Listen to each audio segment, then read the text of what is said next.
Welcome to Scary Stories, the channel that tells you scary stories.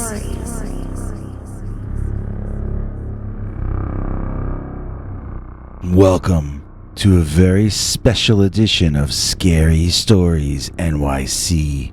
I'm your old pal Bigfoot. Today and tomorrow, we're running extra long episodes to thank all of you for getting us up around 6,000 subscribers. I have no idea if we're actually at 6K yet, but we should be at least in the general neighborhood. So let's call this the approximately 6,000 subscribers special, or maybe the rounded up to 6K special, part 1 of 2. This show runs about 2 hours, and I've got at least an hour ready to go for tomorrow so far. I hope to have that one 90 minutes or longer before it comes out. Got another day to work on it. Speaking of tomorrow, the last I saw, the idea of me doing a bikini photo shoot was winning our latest poll on the community page on YouTube. If that actually won, which I don't know at the time we're shooting this, I promise I'll take at least one bikini photo, and it would be in tomorrow's episode if that actually happens. So that's up to all of you. I think there are 14 stories in this episode, but I'm not good at math, so maybe there are 13 or 15. Some are told by me, some by Henrey Lee Dogman, some by PQ Ribber, and one by Madeline Starr. So get your popcorn or your Eye of Newt or whatever you like to snack on, get comfortable, and get ready for a really scary show. Here's Henrey Lee Dogman to kick things off with a story called Dogman of the Future, as told to and read by Peter Bernard. I once went for a walk in the woods and got myself a bit lost. It was then that a strange series of events took place in which I ended up meeting what appeared to be an intelligent dogman who attempted to communicate with me. This all started when I went to stay for the summer with my Uncle Ellis in Pennsylvania last year. He lives in the woods north of Newberrytown. It's a small place with not much of a backyard, but as I said, it was in the woods and it was a 5-minute walk to the closest neighbor, so it felt like our own little world. I would walk in the forest every day, sometimes with Uncle Ellis, sometimes alone, but I never went anywhere alone that I hadn't already gone with my uncle. Until this day, that is. I don't remember when I made a wrong turn, and it wasn't intentional, but I found myself walking in an area that seemed completely unfamiliar to me. Not wanting to panic, I tried to retrace my steps, but soon found myself completely and undeniably lost. As much as I tried to stay calm, when I noticed the sky getting darker, I began to panic. I quickened my steps even though I knew it was a 50-50 chance whether I was speeding up, reaching my location, or speeding up, heading further from it. The sky had become a deep, intense, lovely blue color, and I remember this because I saw it through a hole in the tree cover. I continued staring though, not because of the sky, but because of the brightly colored object that I saw in that deep blue sky. It floated right to the center of the patch of sky that I could see through the leaves. It seemed to be watching me back just as I was watching it. I had never seen anything so beautiful. Or at least that's what this voice in my head kept repeating over and over again. What was it? Was it a living organism? It seemed to be pulsating, and it swam through the sky like a deep sea creature swims through the ocean. After a while, it seemed to have decided to land in the woods near me. I stood patiently, waiting for the next thing to happen, as though I had been asked to do that. I no longer felt panicked. I no longer felt any stress of any kind. When I saw the trees part, my heart, chest, and belly filled with excitement. I was about to meet the intelligence behind that light. What emerged from the brush was not anything I was expecting, though. It was not a gray alien in a spacesuit. It was not a little green man. It was not a blonde Nordic alien. It was a monster. Out of the trees and growth, a 6 foot or taller creature walked on its hind legs like a human. It had a dog's head but human arms and a massive human-like chest, all covered in thick, dark fur. The arms ended in huge hands with claws as long as daggers. The legs seemed thick and muscular. The grass was high, so I never noticed if it had human-style legs, ape-style, dog-style, or what. I was focused more on its eyes, which glowed an orangey yellow, and its long fangs, which extended beyond the upper and lower lips as though they were too long to be held in even the largest and most monstrous of mouths. I remember it drooled uncontrollably and would open its mouth occasionally, allowing its tongue to fall out like your pet dog. Then, the fangs would close again like prison bars and it would resume salivating. I was no longer feeling okay about everything. I suddenly had the impression that the light had put me into a trance, but the sight of this monstrosity was enough to break me from it, and now I wanted to run away. And so I did. But the dog man called out to me. Before I go any further, let's parse what I meant by that last statement. I was facing away from the creature and I was not looking at it. I was also trying to put as much distance between myself and the thing as I could. For these reasons, I cannot say how the sound was created, but I heard someone from back in the direction of the dog man call my name.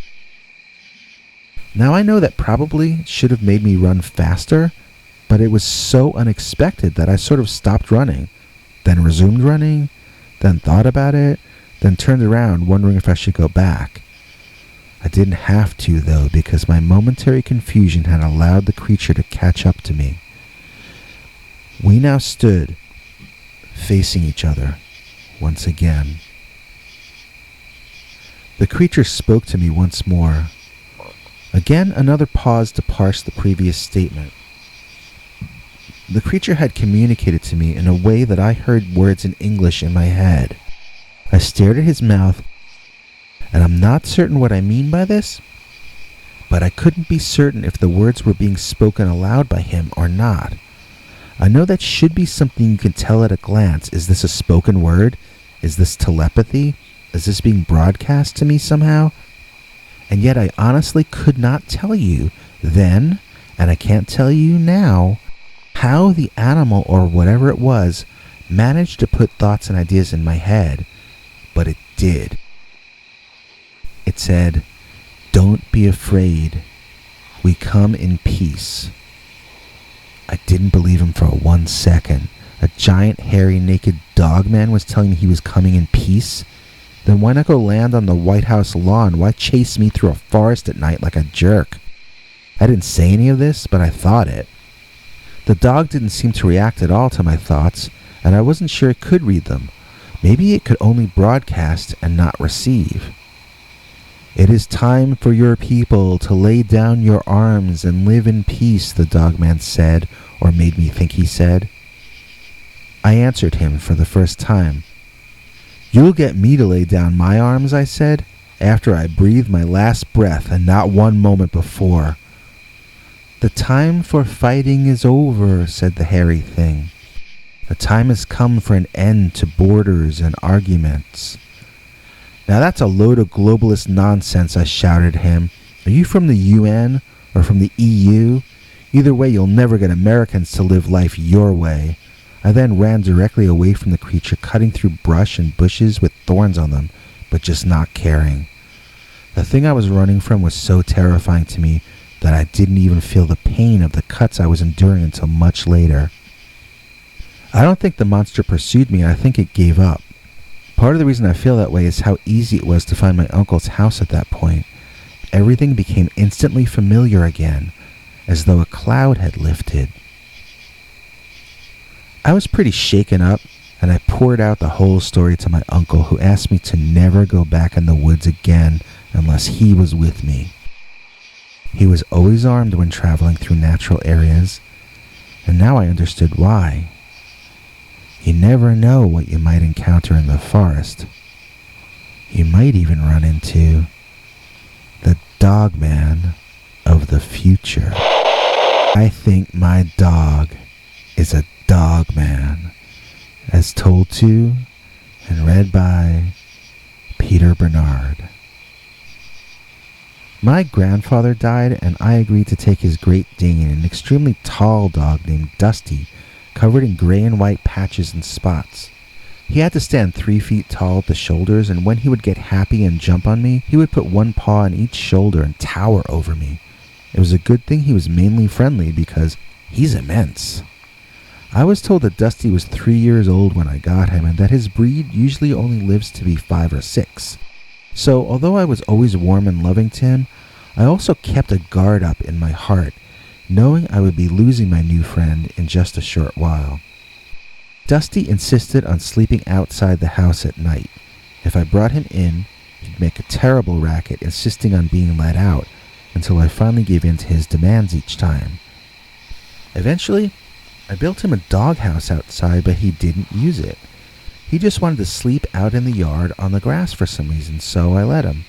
Soon after we got used to living together, I began to have very strange dreams. I would see a dog-headed man walking around in the darkness around my house, and I would see it killing other animals in a terrifyingly savage way.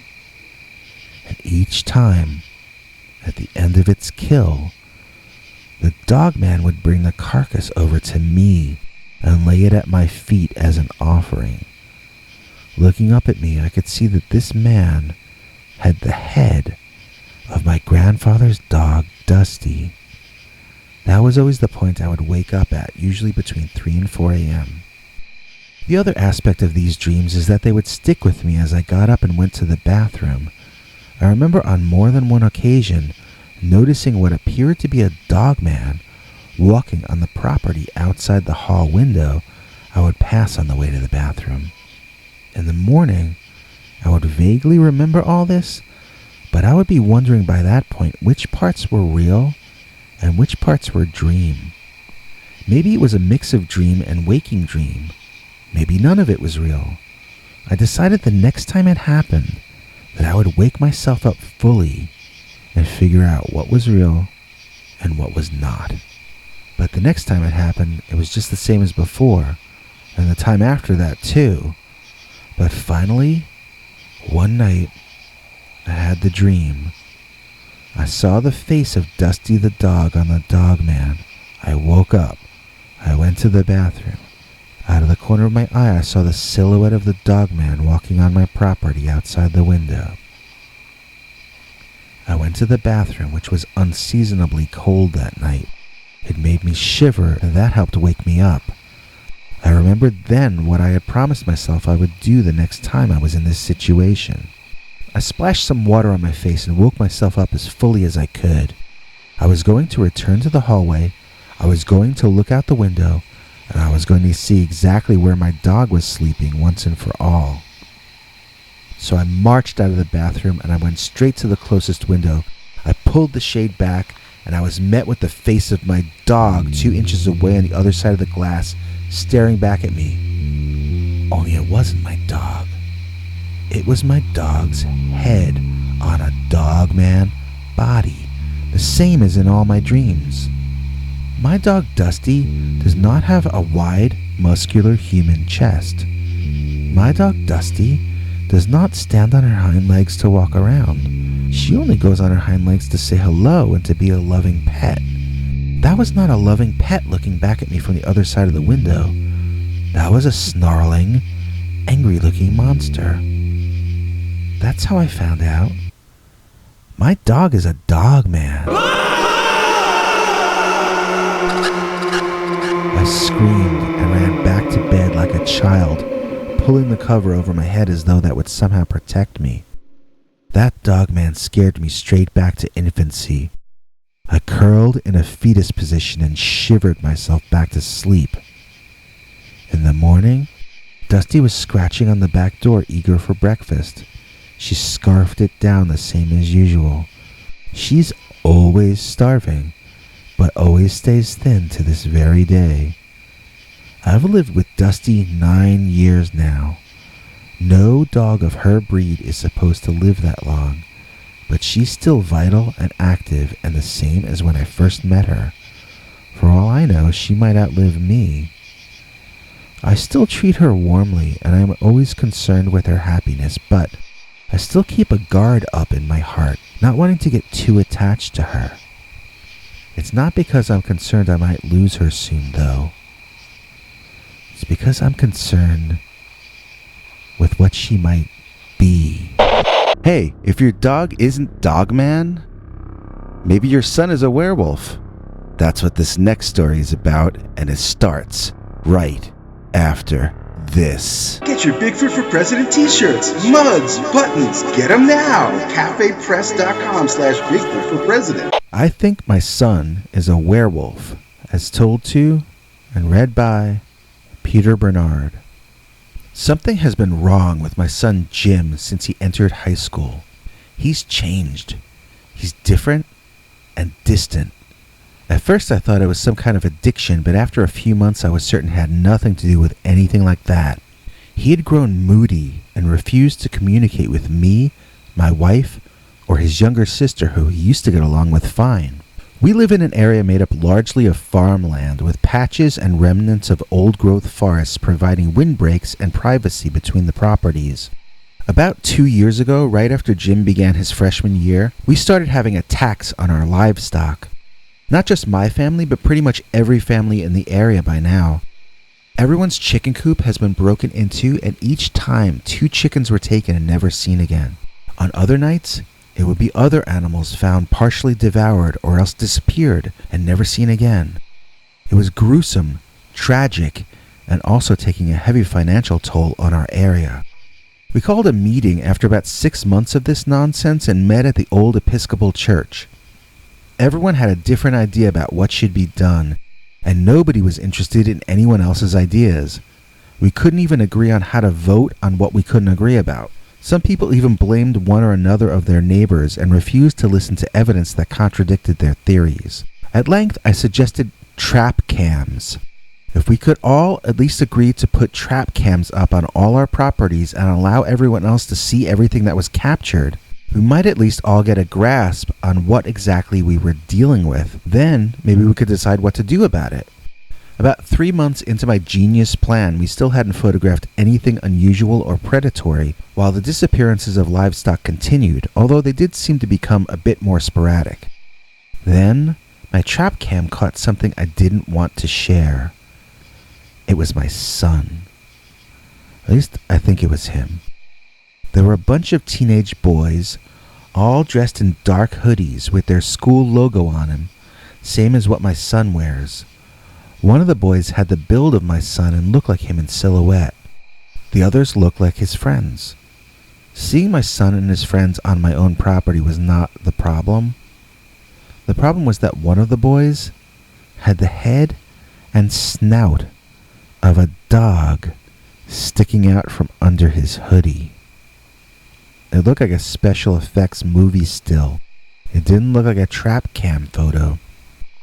I confronted my son, and he was evasive.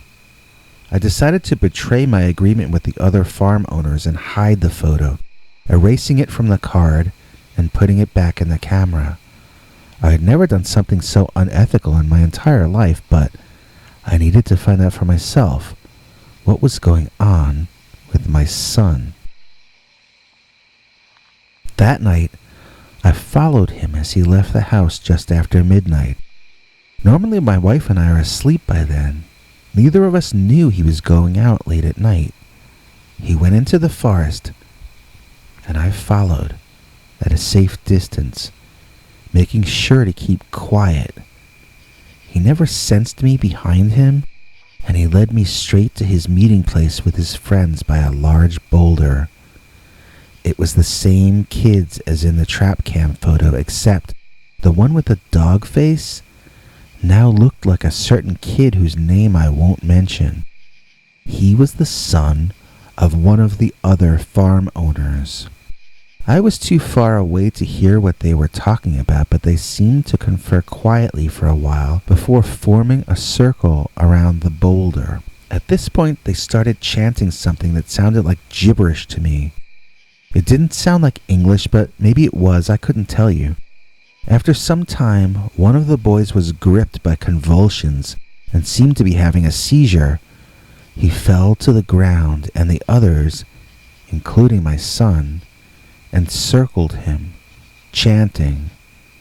He rose up, transformed. He was no longer the teenage boy. He was now a dogman creature wearing the boy's hoodie. Once he stood up, he howled.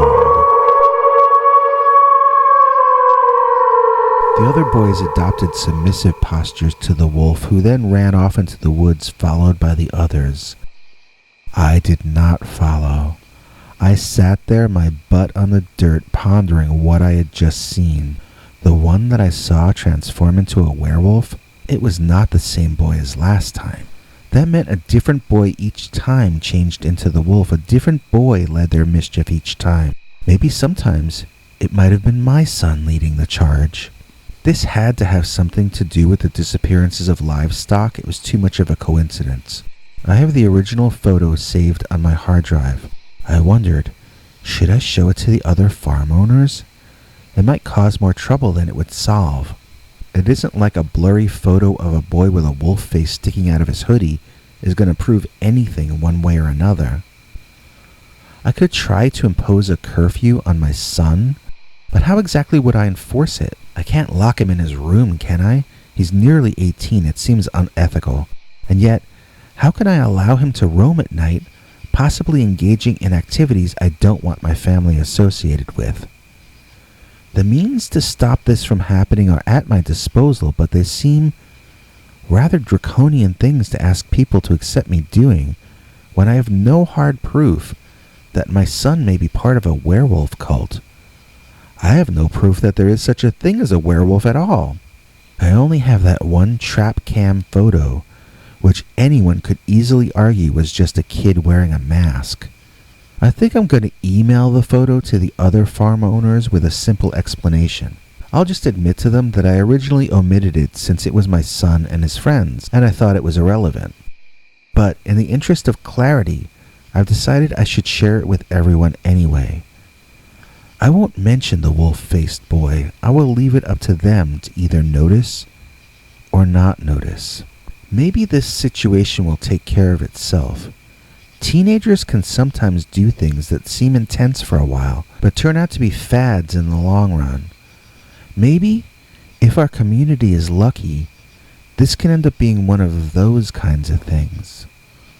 Otherwise, the next generation of our entire area might be dominated by these kids who are somehow able to transform into dogmen. OMG, lots more scary stories coming up right after this! Do you have a scary story you want us to read on the show? Just call our voicemail hotline, 804-LIST-SCARY. That's 804-537-2279. And now for something completely scary. Dogman is a psychic creature born in nightmare, as told to and read by Peter Bernard. Dear Scary Stories, some people write to your show and have elaborate stories about how Dogman is supposedly a real animal like a cat or an emu. If those people are telling the truth, then what they saw was different from what I saw and heard and smelled. The thing that tormented me night after night for years was no natural creature. It was the stuff of nightmares, and it was created especially to bring fear to me and me alone. How do I know this? It told me so one night in a dream. I was dreaming that I was sleeping or trying to sleep, laying in bed on a hot night. The dream became like a night terror and I was unable to move. I sensed there was someone in the room with me, but I couldn't see them. Then someone whispered in my ear, not in words, but in feelings or ideas or emotions, and I knew he had been created to scare me. I woke up with a start and I realized I'd been dreaming all of that. Instinctively, I looked around the room but saw nobody was in there with me. As my eyes darted about, however, I saw something outside of my window, running away from my house. It was large, and it was gray, and it was man-shaped, but it was not a man. It was an animal, and it was the one from my dream. It was the Dogman.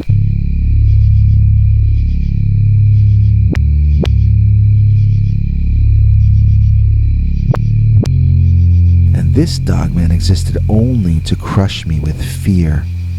He was the living embodiment of everything I was scared of at the time. And so for years I had nightmares, and for years I felt stalked by something I couldn't even explain. I seriously doubted my sanity, and it became harder and harder to be my friend. I broke up with my girlfriend, and I didn't try to get a new one. I felt ashamed, like I would bring fear and misery to anyone who came into my life, due to the Dogman.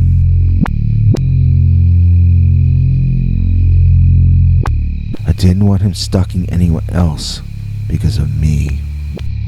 Although it must be said that this Dogman only ever inflicted wounds of the emotional and psychological sort, I never was physically attacked by him. I guess he didn't need to do that to scare me, though. Just the idea of him terrified me and would incapacitate me with fear. It's funny, I didn't go to a shrink, but I did see a movie about someone who went to a shrink. That wasn't even the main plot, just a side story. But there was one thing the psychiatrist in the film said that helped me in real life. Don't waste energy worrying about the bear chasing you, except during the actual moments that a literal bear is actually physically chasing you. I'm paraphrasing, but that was the general idea, and the character followed up the statement with a speech about how brave men die only once, but cowards die a million deaths and all that sort of stuff. By deciding to be afraid of this boogeyman, I had handed all my personal power over to him. And why? What had he done? He had never done me any actual harm whatsoever. The psychological harm was my own doing because I had given in to my fear instead of confronting it like an adult. All I had to do was decide to stop being afraid, and that should be the beginning of the end of my blockage. It all seems so incredibly simple after having felt complex for so many years. One of my new priorities was to get out of this location. Living by the forest is normally a lovely and wonderful experience, but at that point in my life, I needed to get out of Dogman territory.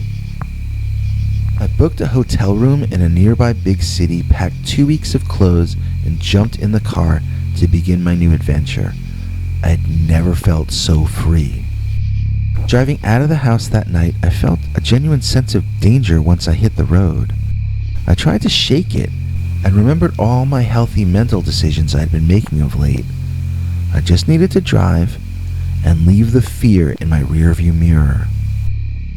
Then, I noticed something running up toward me from the adjoining street on the right. It was the Dogman. In real life, this was not a dream. I was driving, and there he was, running perpendicular to my car, clearly intending to impact with me as I drove by. I hit the gas and nearly avoided the beast, but it had managed to leap onto the side of my right front fender and left scratch marks along most of the side of the car as it tumbled off into the brush alongside the road. Had that really happened? The dogman had never physically attacked me before. The thing that had just charged me looked furious. I never saw something so terrifying or so angry looking. It must have been 8 or 9 feet tall, and it ran faster on its hind legs than a horse could run on its 4 hooves. If it now had turned violent toward me, my life was in peril, and I might die a horrible death before ever making it to my hotel and having a chance for a new life. Fear consumed my entire being until I realized fear was consuming my entire being. It was winning again. I resolved right then and there that I was finished with being scared in my life. I felt the fear subsiding and confidence replacing it. I knew with a certainty that everything was going to be all right. And then a loud crash over my head made me scream like a little girl. Something had jumped out of a tree onto the roof of my car. Leaning its terrible face upside down into my view, I was now staring out the front window into the eyes of the demonic thing itself. It grinned, smug as a blue checkmark bully on Twitter. It knew it was blocking my view of the road, and that it was going to get us both in an accident. What a jerk. That was all I could take. I slammed on the brakes, and for a split second, I saw fear on that thing's face. But only for a split second, because right after that, he went flying off the roof of my car, slamming hard into the pavement and rolling over himself several times before coming to a messy stop. I gunned the engine and screeched past the creature who I swear tried to reach out and grab my car as I went by. I know what you're saying. If you think it's supernatural and not a normal animal, then why were you able to defeat it? How was it able to get hurt by hitting the pavement if it wasn't real? All I know is there was no way that dogman could have gotten from the first location to the tree he jumped out on me from the second time. That is not a natural animal. So how was it injured by its tumble on the pavement then? I don't think it was. I think it was surprised, and I think it felt fear itself, and I think it was weakened, not by its fall, but by the elimination of my fear of it. I think the fact that I was no longer frightened by the dogman, that was what injured the dogman. I think it is strengthened by our fear, and I think it is weakened and driven away by our courage and persistence. I'm pretty sure this formula will keep the dogman out of my life, or the life of anyone choosing to live bravely. But just in case, I'm living in the city from now on. The werewolf trapped me in the cabin, as told to and read by Peter Bernard. After my wife and I broke up, a buddy of mine lent me his cabin to stay in, just to clear my head and start things over. Little did I know I would end up being trapped there by the dogman. The drive up to the cabin took longer than I expected, and a lot longer than the internet told me it would take. By the time I finally found the place, located down a dirt road way in the middle of a very thick forest, it was completely dark outside. I was truly scared just to get out of the car, as the cabin looked like some kind of haunted house from a horror movie. I actually considered sleeping in the car, but instead I grabbed the flashlight from the glove compartment and made my way toward the front door. I tripped on the steps, then tripped on the back porch. Those wooden boards had begun to soften, rot, and squeak. I checked the door to see if it was locked, and it was. There were 2 keyholes, but I had only been given 1 key. So I tried it on the top keyhole first. It did fit in, so I started trying to turn it left and right until I heard it click. I turned the doorknob and tried to walk in, but the door was still locked. I tried the key in the bottom lock, and that one turned much more easily, but the door still wouldn't open because apparently I had locked the top lock by accident. I put the key back in the top lock where it promptly got stuck. I made a point of not cursing. My grandmother once told me, cursing when you're scared brings you bad luck. It lets all the evil spirits know that you're scared, which is like throwing blood in the water when sharks are around. Delicately, I tried to pull the key out or turn it or basically make any change to this situation at all. I got the key a little loose when suddenly I heard a noise behind me and I heard the key drop to the wooden floorboards. Again, focusing on not cursing, I searched around at my feet with the flashlight when I heard the sound again, behind me. Turning around, I shone the light in various places but saw nothing except trees and vegetation. I held absolutely still, and if anyone was there, they held just as still as I did. I recommenced looking for the key and I found it, stuck between two floorboards and about to fall through. If it fell through that crack, I was not sure how I would get it back, especially not in the pitch darkness. I squatted down as gently as I could and placed the flashlight on the wood, shining in the direction of the key. Now, using the two front fingers of each hand, I tried to grab the top of the key and tug it up that way. Immediately after gripping the key's uppermost region, the noise came from behind me again. I had expected it to. I was prepared for it. I never wavered as I pulled the key, not letting it touch either side of that semi-rotten wood, not letting it snag on something that might pull it down again. It was like playing the board game Operation with an unseen predator stalking me from behind. Speaking of which, I was pretty certain I could hear footsteps coming up behind me from back toward the woods. It's a deer, it's a deer, it's a deer, I told myself in my head, and I managed to pull the key out of the hole. Grasping it tightly, I got it back in the top lock and began jiggling with all my might.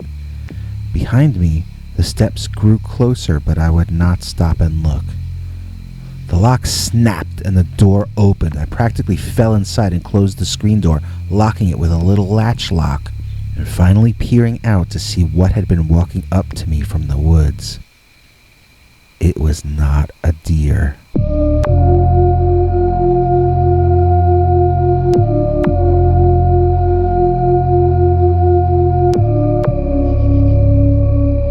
It was so tall that I couldn't see its head, which was above the wooden roof of the front porch. What I could see looked like a giant, fur-covered caveman with devil legs and a tail.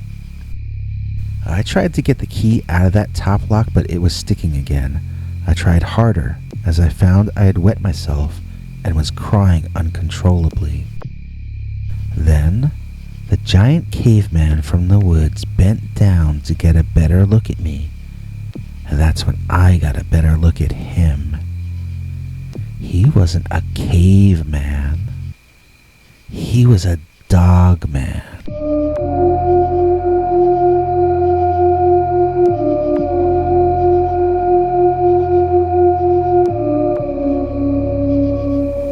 He looked like a primitive human, except he had a dog's head. His fur appeared black or very dark brown in the dim lighting, and his eyes glowed yellowish, kind of like a raccoon's eyes. I realized I might be going into shock or be about to faint, so I gave up on the key and I closed the door, locking it from inside. I can't remember exactly, but I think I actually did pass out for a while at that point.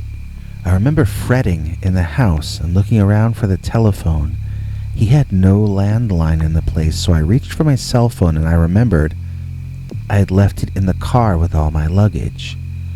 I only brought the key and the flashlight to the door, so I was trapped with no way to call for help, and this dog-headed giant hairy caveman was outside ready to eat me. Or worse. I looked around the place and there were windows everywhere. If the dogman wanted to get in here, I wasn't going to be able to stop him. I started crying again, realizing this was probably going to be my last night on Earth. I found the bathroom and cleaned myself as well as I could, wishing I had a change of clothing. There was a half a box of crackers in the refrigerator. They smelled and tasted like the inside of that fridge, which was not a pleasant sensation. All my food was still in the car. I found the bed and tried to sleep, but I was completely shaken up and paranoid by this point. Every little noise made me jump out of the bed and look out the window. When I hadn't seen the dogman for about 2 hours, I figured maybe it would be safe to make a run to my car for some food and one of my bags with clean clothes in them. I went to the front window and looked out at the scene. I looked at my car. I looked at the woods. I judged the amount of time it might take something to come out of that woods and get me, and I got my courage up. My stomach was growling, partially out of hunger, and partially because those ancient smelly crackers hadn't gone down very well. Still seeing and hearing nothing outside, I went to the front door and unlocked it. Then I looked back out of the window. There had been no reaction. I opened the front door, leaving the screen door closed and latched. I saw and heard no movement at all coming from anywhere out there. The dog-headed man must have moved on, probably hours earlier. I opened the screen door and stood there, technically outside but ready to run back inside at the slightest movement or sound from anywhere. I have no idea how long I stood there, but I remember how hard it was to take that first step toward my car, and the second step.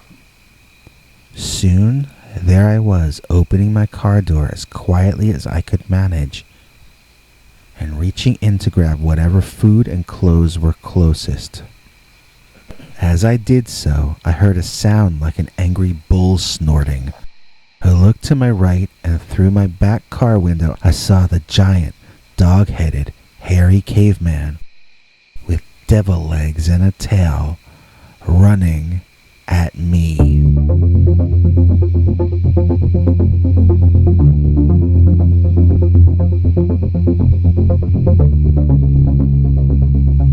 I backed up out of that car so fast I hit the back of my head on the roof something fierce.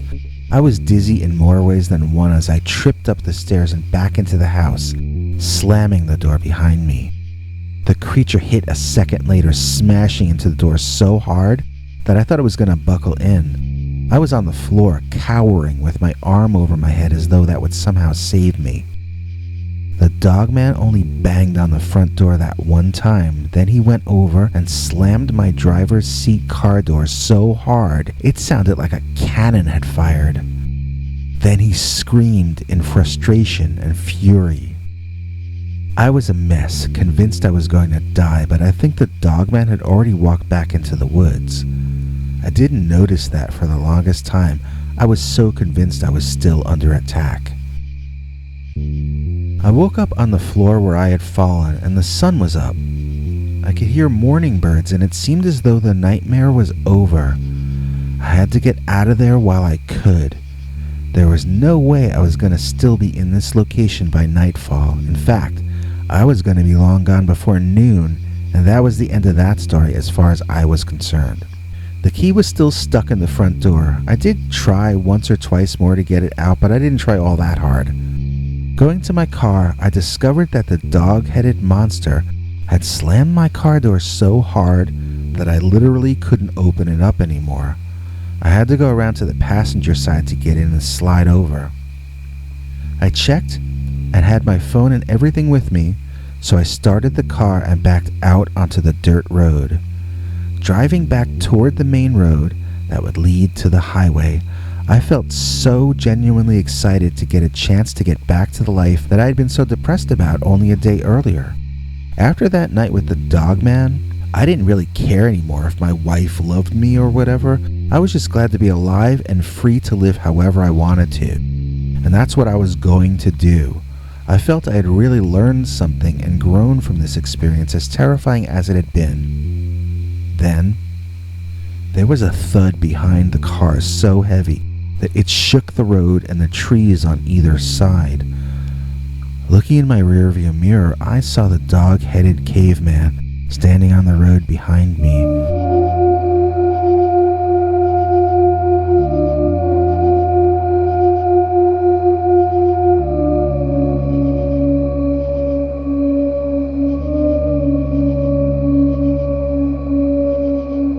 I guess he had jumped out from somewhere, so he was not strictly nocturnal. So I was still the prey. They say don't run away from predators, but I didn't see what else my choice was.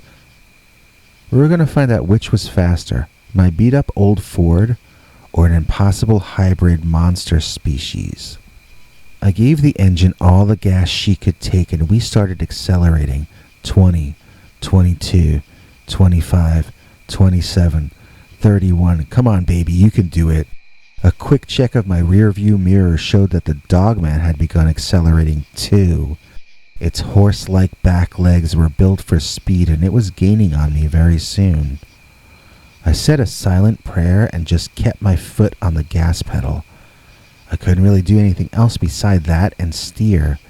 Either we would accelerate fast enough, or I would die. I was doing all I could, and found myself in a strange existential state, accepting that this might be the end. I might die soon, but right then, I could still notice the magnificent clouds in the sky that morning, and I could smell the fresh air, and I could appreciate every single second. The Dogman was running alongside me now. He had caught up, and it was clear he could pass me if he wanted to. I laughed and cried and watched him as he reached out and grabbed the handle on the same car door he had slammed into uselessness the night before.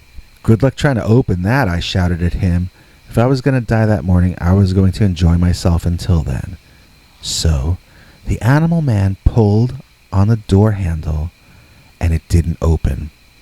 I laughed again. I couldn't stop laughing. But then, the Dogman pulled the door a second time, and the entire door came off in his hand. He pulled the entire door off the car at 40 miles an hour.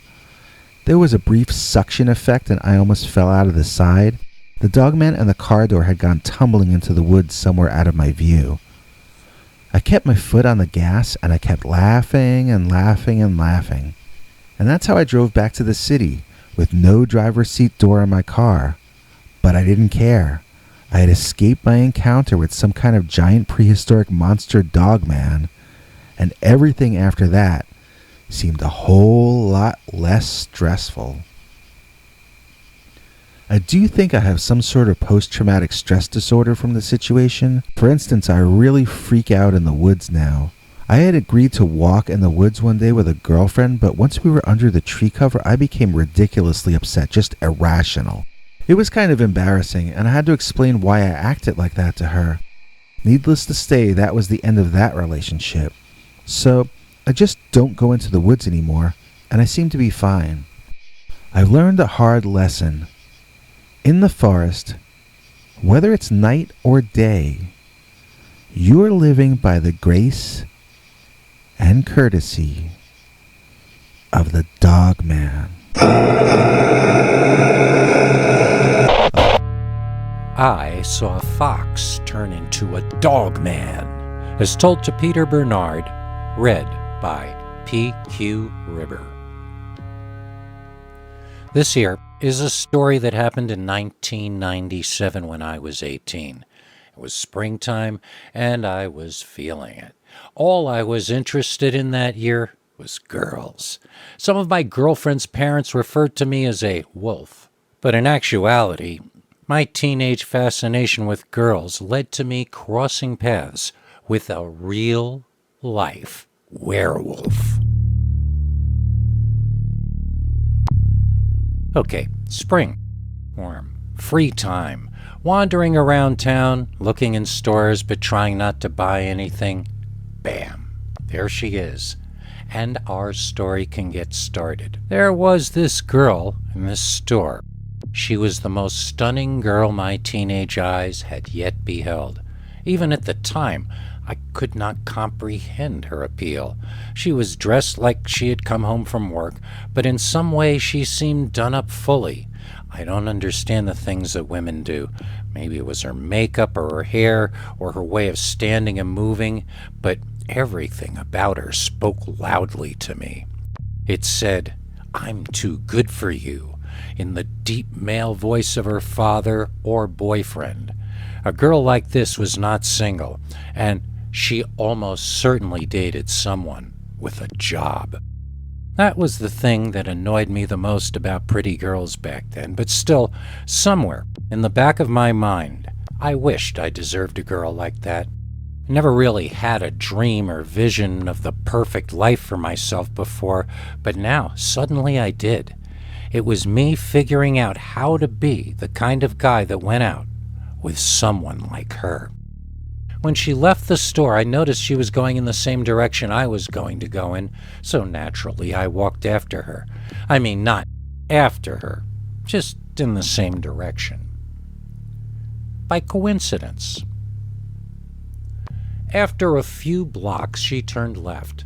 I don't usually turn left for another block, but it was such a beautiful spring day, and I was a teenage boy, mesmerized by a young lady in a tight skirt walking home from work. There was a much lower likelihood of having such an exquisite view on the next block as on this one. Anyway, she made an odd choice at the end of the street, turning right instead of going left or forward. On the right over there is just a lot leading to trees that lead into the natural area. Why would she be going there? I stood and watched her. I was confused. She entered into some trees, and it dawned on me that I knew a shortcut past the trees into the clearing. I ran so that I could reach the meadow before she did. Maybe in there I could get up the courage to talk to her. I reached my destination and tried to pant quietly, catching my breath and trying to look cool in case the girl walked by. I saw no one there. Peeking out from behind a tree and looking to my right in the direction I would expect her to emerge from the woods, I saw nothing. Then, quietly, I heard branches breaking. She was coming. Adrenaline flowed through me, and I decided to go for it. I would walk casually in her direction and casually strike up a casual conversation. Casually. As I rounded the patch of trees I could hear her on the other side of, I saw something I did not expect to see. It was not the pretty girl with the perfect makeup and cute outfit I had seen go into the woods. It was a haint. It was a booger. It was a giant monster. It was like a demon dog, but it stood on its hind legs like the devil and had claws like some kind of giant hairy lizard, if such a thing could exist. Its ears and nose were like a dog or a wolf, but a primitive caveman kind of wolf with ridiculously long teeth.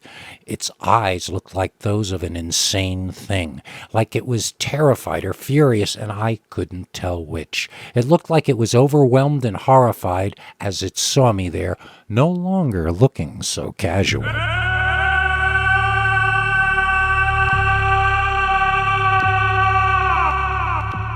I'm pretty sure I screamed like a girl, and I know I ran out of there back toward the bus I should have already taken back home.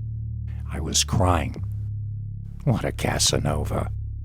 The thing lumbered after me, swishing through bushes and cracking down trees, moving like the wind itself. When it would land, it would cause the ground to vibrate so hard that my feet would bounce off the ground. I was weeping. It was going to catch up to me, and whatever happened next was not going to be any fun at all. When I got free of the trees, I could see the bus heading towards its stop. I kept running at top speed. I might be able to make it. I raced frantically wide-eyed toward the road. Behind me, the monster thing roared. It felt like someone had kicked me in the back. The world looked like I was seeing it through jello, and it all vibrated with every footstep I took and every footstep the monster behind me took. I reached the road and never saw the car to my left heading right toward me. I heard it beeping, but it was too late. I was committed to crossing that road and catching that bus. If I didn't, I was dead anyway. So I ignored the impending death, represented by the speeding car to my left, and continued running across the street. I felt the wind and heard the screech behind me. Then I heard the impact as the car met Dogman. Fortunately, the bus driver noticed none of this. I boarded, he drove off, and I took a seat, watching the car accident I had inadvertently helped cause as we rolled out of there. The people in the car seemed okay, which was a huge relief. Unfortunately, I saw the Dogman, who also was still alive. And it was looking right at me. The creature started jogging after us, and I prayed for the driver to speed up. I prayed there would be nobody at the next stop and that we wouldn't pull over or open the doors until I was home. I looked back at the werewolf thing. It dropped to all fours and was now running, much faster. In fact, it caught up with the bus, looked at me up in my window. I was crying looking back at it. I wondered what it would do. Then it surprised me by turning off into the woods and running away. It was gone.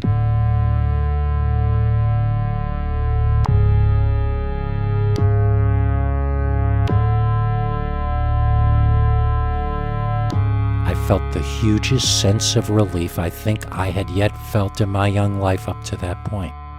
I couldn't think of any way to defeat this creature. Then it just got bored of chasing me, and it was like, problem solved. Life could be good sometimes.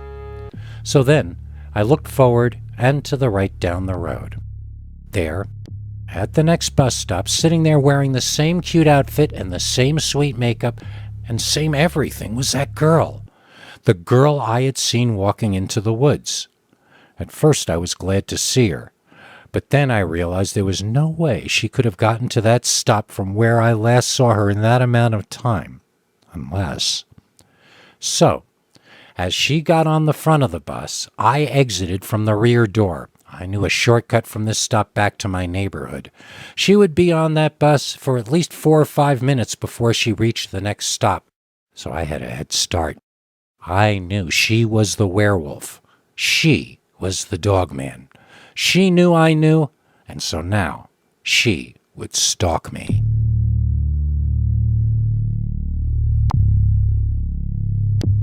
I got home safely that day, but I became increasingly paranoid about going out, and even more about coming home. I got to be like the Will Smith character in I Am Legend, wanting to get home before dark and not seen by that... whatever it was. It forced me to get serious about things, and I decided to go away to college. It's not the reason I told my parents that I wanted to attend school in a different state, but it's the real behind-the-scenes reason. I just don't ever want to run into that girl ever again. And I hope that from now till the day I die, that I never see a Dogman ever again. Werewolf of the Cemetery. My family recently bought a house in a quaint town in upstate New York. We were told that we were also buying this small graveyard that was directly connected to our property. Even though the cemetery technically belonged to us, we still had to keep it open to the public during daylight hours. The most recent burial in that yard occurred in 1859, so we never got surviving relatives visiting. About the only visitor I ever remember seeing among the gravestones was the strange old werewolf I would see there in the middle of the night.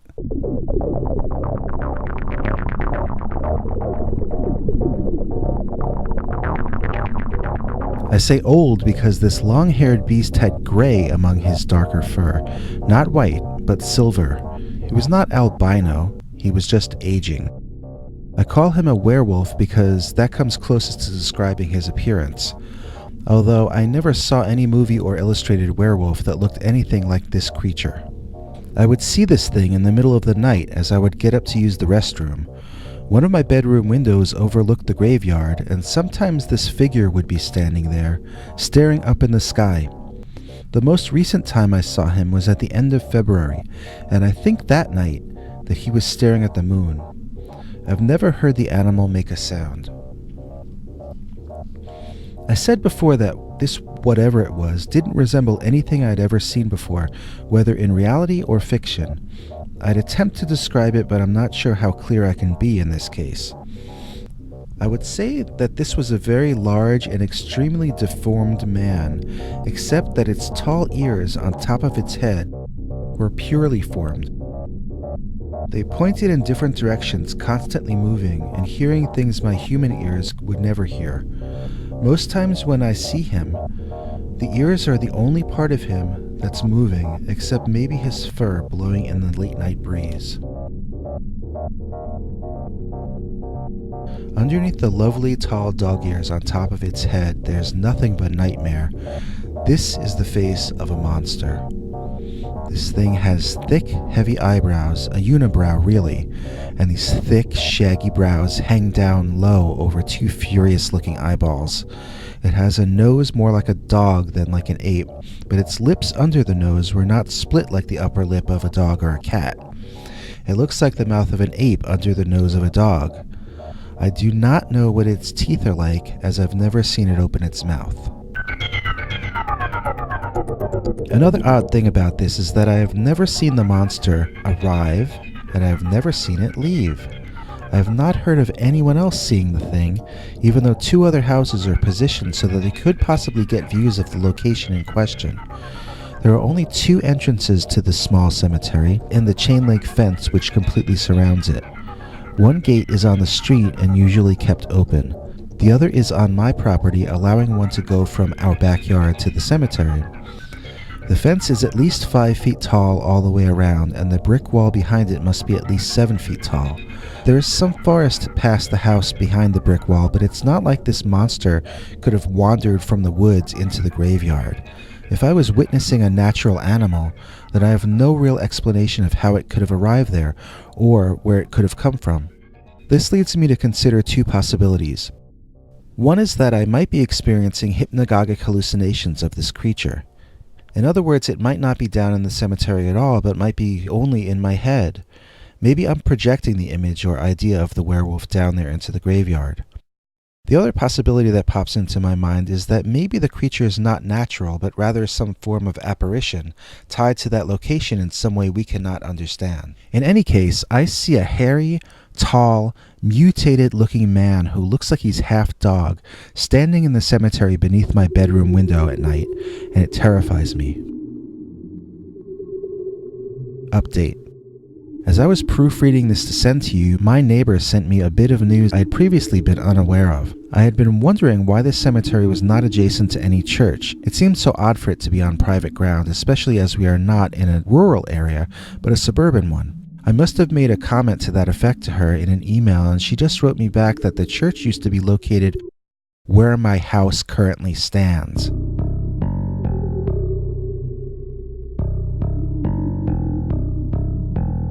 It seems the church burned down and nobody alive claimed relation to any of the people buried in the yard.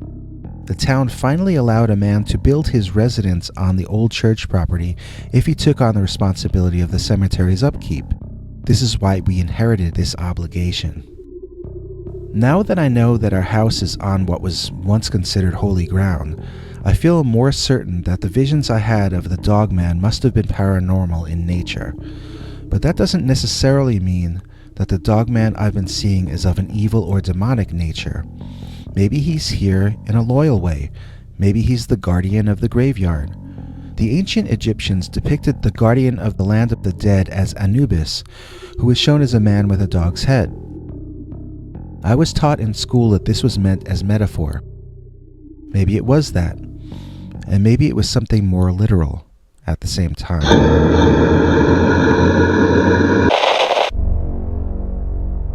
The Werewolf of Untermeyer Park. I'm sure you've heard of Untermeyer Park. It's haunted. It's used for ceremonies by cults. There have been reports of sightings of demons and Sasquatch. And every single time I went there when I was a teenager, I would see an upright walking dog-headed man. For my friends and me, going to Untermeyer Park was always an adventure, and always a dare. We had heard friend of a friend stories about people dying there, and we took them very seriously. We all felt that each time we got in my cousin's car and headed out to Untermeyer, it might be our last time ever.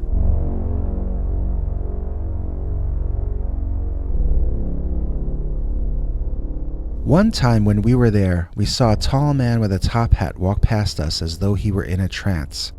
Some of us giggled, but he never turned to look at us. Almost every trip to the park since then, my friends would call out that they were seeing the top hat man. I would ask where, but I never saw him again.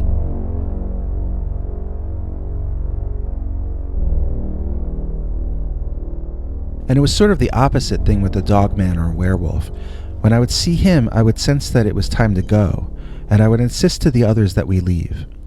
As far as I know, none of the others would ever see the dogman, but none of them ever argued with me that he was there. We all believed what the other would say in Untermeyer Park because it seemed like basically anything could happen there. In fact, now that I think about it, the first time I ever told my friends that I had been seeing the dogman was when I told that boss character. I don't know who he was, but one night when we were sitting in the park after dark, a black car pulled up out of nowhere. We didn't have time to run away, and we should have. We should have seen and heard that car approaching for at least 30 seconds. Instead, somehow, we noticed this car pulling to a stop, and an old dude in a suit got out and walked directly up to me. He started quizzing me if I've seen the lupine something or the lupus majoris or some crap. I can't remember anymore. I said no, but we seen ghosts and we seen a werewolf. He quizzed me about the werewolf and I gave him the description. All the while my friends were completely weirded out by this, because they had never seen it and didn't know I had. After I gave the guy the description, he left.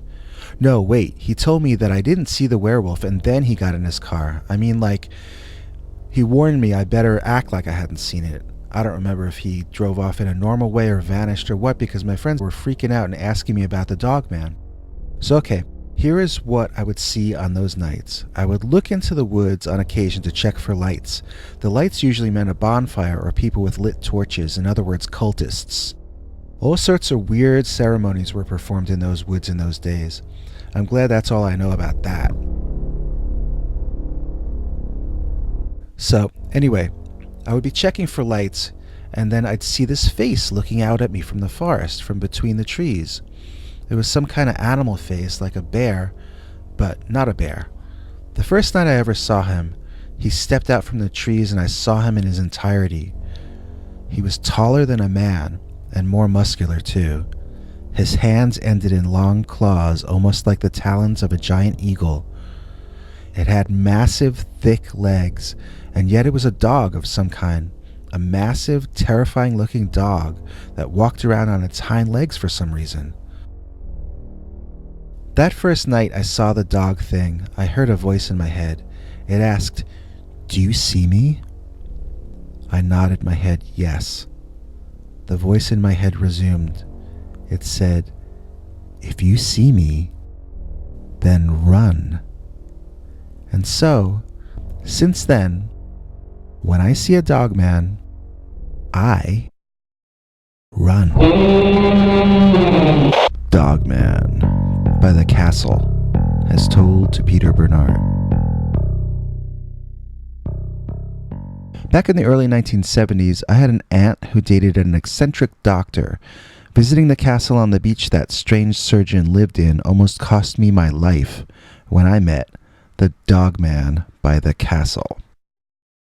The 1970s, especially the early part, were unlike any period of time before or since.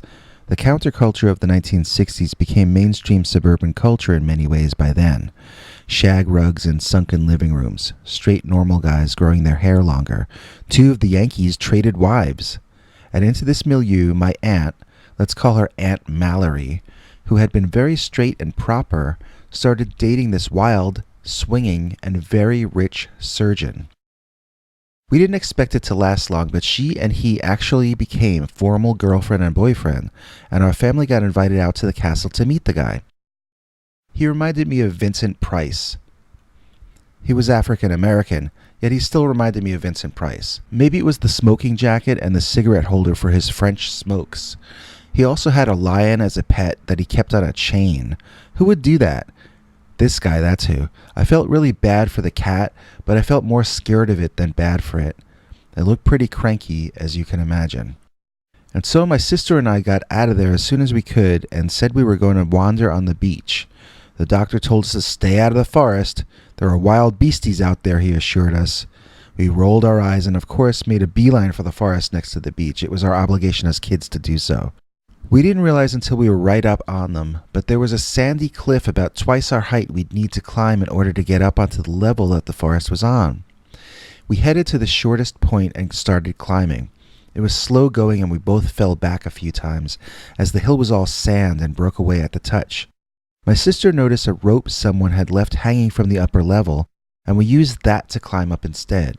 We both attempted to make mental notes of where that rope was when we headed off into the trees aimlessly, looking for the proverbial adventure and whatever comes our way. We got that, and we got more. After racing around for a while and enjoying ourselves and the freedom from boring adults, we came upon something really strange. It was a footprint, but not like a normal footprint. For one thing, this guy had no shoes on. For the second, he seemed to have clawed toes.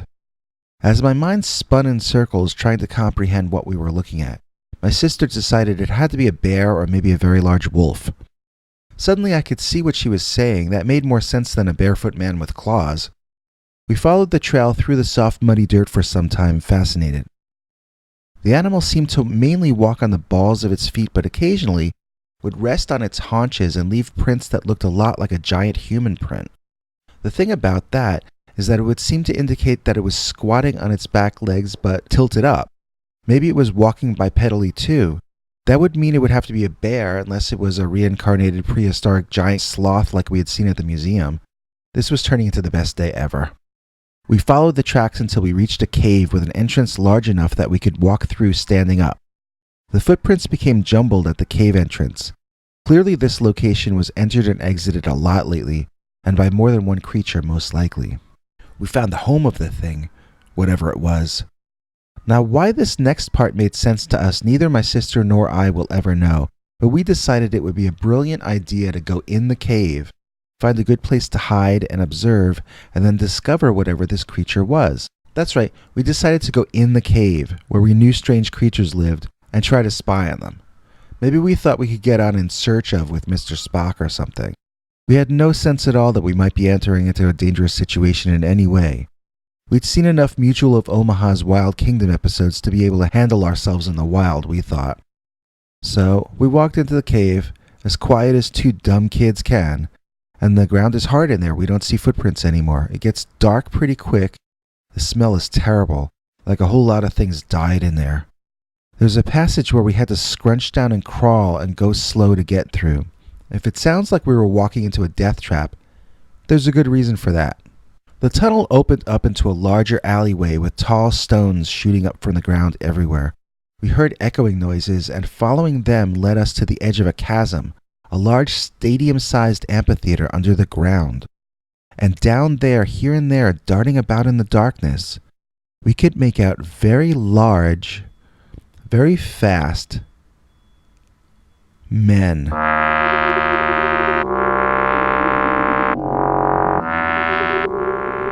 This was the first moment I felt fear. The scene reminded me of Planet of the Apes in some way, or maybe the first sequel. We were in a place that wasn't even supposed to be, with creatures that weren't supposed to exist. "What are they?" my sister whispered. "They're scary," I whispered back. We mutually decided to get out of there while we could, which as it turned out was a time that had already passed. When we got near the passage that we had to scrunch to get through, there were creatures coming out of them.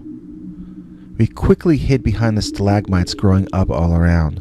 One after another, these man-sized things crawled into the cave and left into the larger chamber. We wanted to get a good look at them, and now our wish was being granted. The trouble was, they were also blocking our escape and probably going to eat us for dinner. The things crawling through the holes were, in fact, dogs. They moved gracefully on all fours, then simply got up on their hind legs after exiting the tunnel and exited to the left in one graceful movement. They were equally comfortable on 2 legs or 4. I'm not really sure what was going on. Maybe they were returning from a hunt. If so, they didn't seem to be bringing any food back with them. Even so, they smelled like death and I wanted to vomit. It was a few minutes after they were gone before I got up the nerve to go look in the tunnel and see if the coast was clear. As I got within 10 feet of the hole, I could hear something coming out, and I just barely got behind a stalagmite in time. I was now standing behind a stone, literally 2 or 3 feet from the thing that emerged from the tunnel. I could hear that there was another one coming through now, and another and another. I was crying, but I was trying hard not to make any noise or even breathe out loud. 2 of the creatures got into some kind of argument behind me, and one slammed the other into the rock I was hiding behind. I just held on as pebbles and dust fell from the cave roof on me. I was worried there might be a cave-in when a brand new problem rose its ugly head. All the dust raining on me had made me feel like I had to sneeze.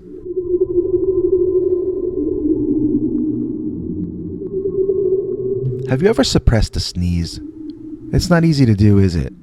Have you ever tried to suppress a sneeze with 2 man-sized werewolf monsters having a fist fight directly behind you?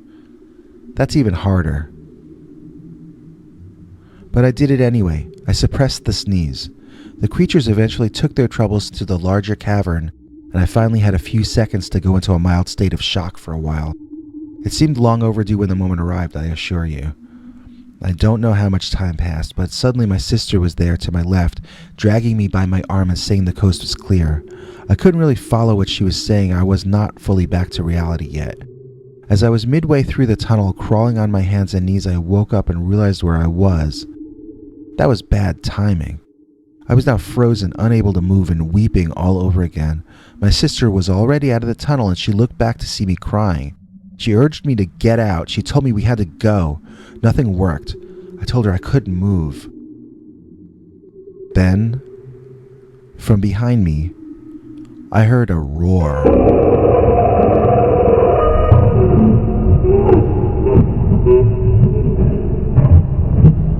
The next thing I remember, we were back at the rope at the edge of the forest, leaping off the edge and jumping the 7 or 8 feet back down to the beach before running back to the relative safety of the crazy mad doctor and the castle and his pet lion.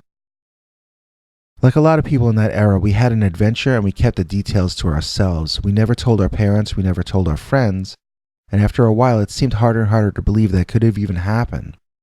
If there were really that many monster creatures with dog heads running all around, surely they wouldn't get reported in the newspaper. Surely there would be one in the zoo or a stuffed one in a museum. How could a whole bunch of carnivorous man-sized predators live so close to civilization and not be something that everyone was aware of? It's literally just not possible. And yet, this is the true story of the time I nearly got killed in Dogman Cave. I'd like to take a moment to say that if you have a scary story you'd like to tell us here, you can write Peter at peterbernard.com, or you can call our new Scary Stories hotline number and leave it to us in the form of a voicemail message. It's easy to remember. 804-LESCARY. That's 804-LESCARY, or 804-537-2279. Dogman at the Comic-Con. This story takes place many moons ago when I was a young man around 22. In fact, I'll go so far as to say I was exactly 22. I only made it to 23 by sheer luck, though, after the day I came face to fangs with an actual, real-life, dog-headed humanoid. Okay, there was and is a comic convention that occurs in my area in a shopping mall located right next to a small woods that connects to a national forest. I don't want to mention the name or even the state I'm referring to since the Comic-Con still exists, and I don't want to make trouble for the owners by saying their con is haunted by monsters or anything. The following story took place outside the con in a forested area I probably was not allowed to be in, so all the responsibility for this falls directly on me and the girl I was seeing back in those days. This was a time when cosplay was only beginning to be a thing at cons. You wouldn't see that many people in costume, and usually they weren't as elaborate in those days. My girlfriend and I were just wearing jeans and sneakers, and she was one of the only females in the entire place. Anime was really only starting to hit America, although it would take over in less than 5 years. In those days, it was mainly about Star Trek, DC, Marvel, and old 60s nostalgia like Batman and Lost in Space. I think the headlining celebrity at the event was Gilligan Bob Denver, who told us a cool story about playing Maynard G. Krebs. He told us story after story, I think partially because my girlfriend was basically the only woman there. Or the only woman who knew who Maynard G. Krebs was, at least. So, Comic-Cons are fun, but after a while you need a break.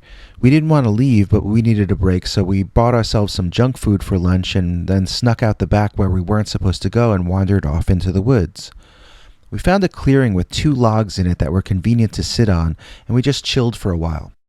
I noticed my girlfriend did not seem as relaxed as I was, and that she seemed to be looking at something off in the distance.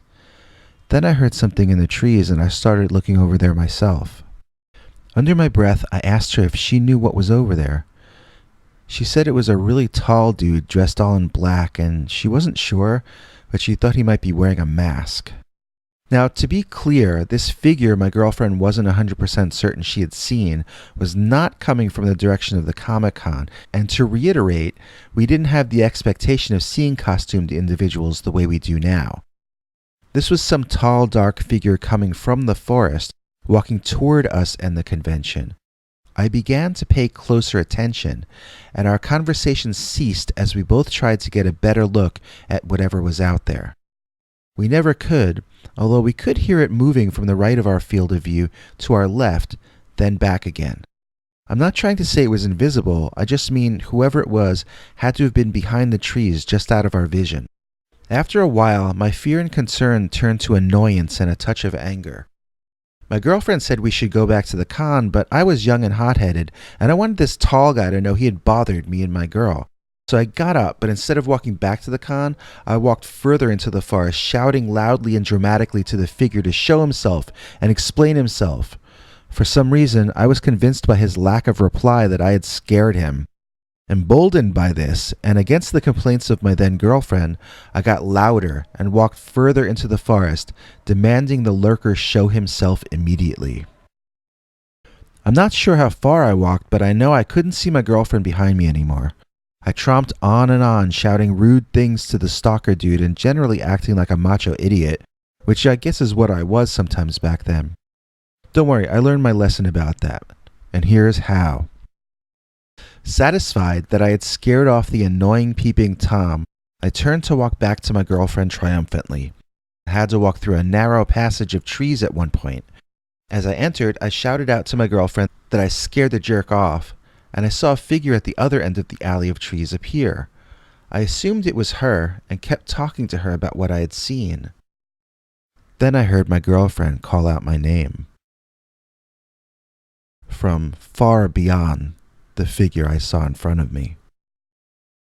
Studying the silhouette in more detail, I saw that this was not the silhouette of a woman, or even that of a human.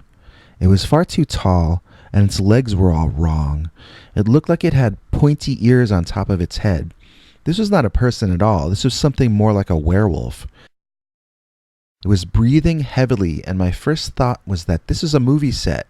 Someone must be filming a movie at the Comic-Con, and I accidentally stumbled into their scene. I didn't see any cameras, but that didn't mean they weren't there. At that point, I heard a strange noise behind me. I thought at first of a motorboat engine, which made no sense since there was no water behind me. Turning around, I saw, maybe 30 or 40 feet away, another one of these creatures. It was a hairy monster with a dog's sort of head, and I could see more details in this one. It was incredibly ugly. It definitely had the ears on top like a dog or bear or cat, but the face was not like anything I have ever seen. It had a kind of a dog face if it had been squashed down, but not like a pug dog. I'm not really sure how to explain it. Imagine if a dog's head were a cake, and imagine the cake deflated in places in the oven. It lacked symmetricality somehow. I was looking at it lit from behind, and all of this took place in maybe 3 seconds or 4. It had a mouth like a dog, but also like an ape. I guess a gorilla, as it was dark all over. Both its hair or fur and its skin underneath were ebony black. It was quite a striking and imposing creature, and it looked like it could tear me apart casually. I really am not sure of the size, but it was alarmingly large and tall. So now, I was looking back and forth, seeing identical monsters at either end of this narrow passage, and it didn't seem like my idea that I was on a movie set was really a valid theory any longer. The trees to my left and right were growing so closely together that it didn't look like I could pass through them. I did anyway. I found I could make better time than I thought I could, although the trees were ridiculously tightly packed for the entire beginning of my little adventure. I wanted to run for a while, then turn left and hope I came out somewhere close to the clearing or the Comic-Con. I wanted to get to safety and get my girlfriend out of danger as well, but the main priority at the moment was to not get torn into pieces by those 2 tall fellows behind me. So it was painful going as I got torn up by thorns and banged my head pretty hard on a branch because I was idiotically looking behind myself as I walked. But I was feeling out of danger as I turned left and headed back in what I hoped would be the direction of the clearing I last saw my girlfriend at. The trees were still dense, but it was more like woods now than impenetrable forest, and I was making better time. Until I heard someone, or something, in front of me. I stopped moving to listen, and whoever or whatever it was heading toward me. I climbed into an oddly shaped tree and hid myself so I could watch and see what or who was about to walk past. If it was one of those dogmen, I was going to hold my breath and hope it didn't hear or smell me. If it walked past me, I would scramble down the tree and run to the clearing. I wondered what I should do if it did indeed detect me up in the tree, and I never came to a decision about that, because it wasn't a dogman walking toward me. It was my girlfriend. As quickly and quietly as possible, I got out of that tree and ran to her, holding my finger over my lips in the universal sign for a shh. And fortunately, she understood my meaning. We beat it back to the con where it all seemed like some sort of dream that couldn't possibly have just happened only 200 feet into the forest around a parking lot. I was kind of shaken up, so we talked about it for a while, and it turns out she never saw what I saw. She never saw anything more than what she had told me earlier, a tall man in black who might have had a mask on. That was a close enough match to what I saw that this had to be what she saw. And since 2 of them presented themselves to me, the possibility exists that there might have been even more than 2 of them in the area. So, what exactly happened? Were these creatures just coincidentally in the area engaged in activities that had nothing to do with us? Were they stalking us? If so, for what reason? Out of curiosity or to hunt us? If they were hunting us, then why did they ignore my girlfriend and come after me in the woods? Wouldn't she have been the easier victim? Is it possible again that they surrounded me in the woods as much out of curiosity as for any other reason? I have a lot of questions about that 15 or 20 minutes of my life and very few answers. I'm not even sure what it was that I saw, obviously. I've been reading about Dogman lately, and I guess this was something like that. But most of the descriptions I've read do not involve creatures that were pitch black like these 2 were. Although I was really in the mood to get far away from there, we hung out for another 2 hours just to see if a couple in very realistic matching animatronic werewolf costumes came through the door promoting some new movie or something. Obviously, none did. So I'm left with a lot of confusion and questions, which bothered me at first. Then, one day I was telling this story to a new girlfriend, and she asked me outright if I would really want to know all the details about what those things were that I encountered on that day. I had a chill go through my entire body just at her asking me that. After reflection, I had to answer honestly that I don't think I do want to know. I mean, if someone captured a living dogman and can prove what it is, I would definitely read every article on that. But on the other hand, I have no plans to go back in the forest and try to find out for myself. The forest is the turf of the Dogman, or whatever those creatures are. That's fine with me. I'll stay in the cities and the suburbs, and the Dogman can stay past the tree line. As long as we both stay in our own area, everything is better for both sides. That's why these days, if I want a bit of nature, I go for a walk in the city park. That's not the only Comic-Con story we have today. The next one, told by Madeline Starr, involves me, Bigfoot, not Dogman. After that, Henrey Lee Dogman has another Bigfoot story for us. Then we'll finish off this episode with 2, not 1, but 2 more Dogman tales. But first, here's Madeline Starr. Take it away, Maddie. Bigfoot versus the Comics Geeks. As told to Peter Bernard, read by Madeline Starr. I'm a mom who brings her daughters to Comic-Cons in their elaborate cosplay costumes. But when I was younger, I was the only girl in my entire town who liked comics. And that was fine by me because it meant I had all the geek boys to myself, basically. I was the only girl on their scene. They'd make a big deal over me every day, and if I wore lipstick or a skirt, they'd practically fist fight over my attention. One time I remember commenting on the political philosophy of Steve Ditko's Mr. A comics, and this one boy literally fell to his knees and begged me to marry him. I have to admit, I drank up all the attention. So one day we had a half day at school, and we had made plans to sneak off to the woods nearby together and try smoking cigarettes. One of the boys had most of a pack of Marlboros, but he said whenever he tried to smoke them, he would just cough a lot. He figured he must be doing something wrong, so he wanted us all to try it and see if we could figure it out. I remember looking for instructions, but the stuff on the package just told us not to use the product at all. We found that the cigarettes made all of us cough and feel ill, and we told the guy that the tobacco must have gone bad. He should throw it out and buy a new pack, probably.